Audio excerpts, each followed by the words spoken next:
ক্ষুধার দীর্ঘ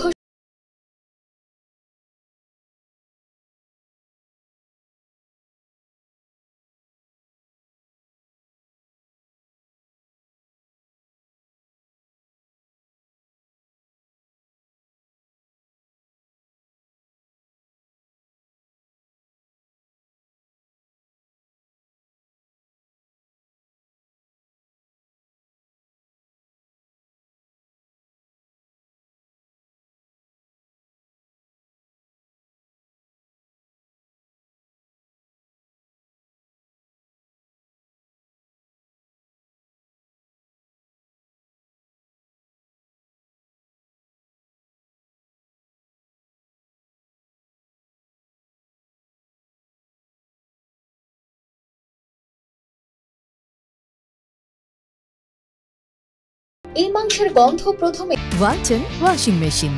Simplifying life with hassle-free washing.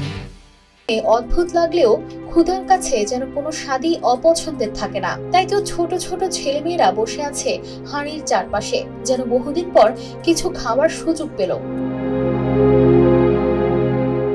একদিকে কচ্ছপের মাংস খেতে হচ্ছে, আর অন্যদিকে নুসাইরাত শরণার্থী শিবিরে একজন মা দাঁড়িয়ে আছেন একটি ছোট্ট খাবারের প্যাকেট হাতে। 25 জনের পরিবারের জন্য খাবার বলতে এই একটি প্যাকেটই। তার চোখে আশাহীনতা, আর মুখে একটাই অভিযোগ, খাবার নেই। বাচ্চারা অনাহারে মরছে। যেখানে কোনো এককালে খাবার খাওয়ানো ছিল আনন্দ উৎসব, আজ সেটা যেন হয়ে দাঁড়িয়েছে কেবলই বেঁচে থাকার সংগ্রাম।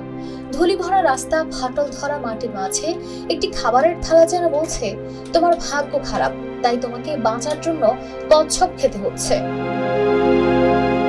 News desk, RTV।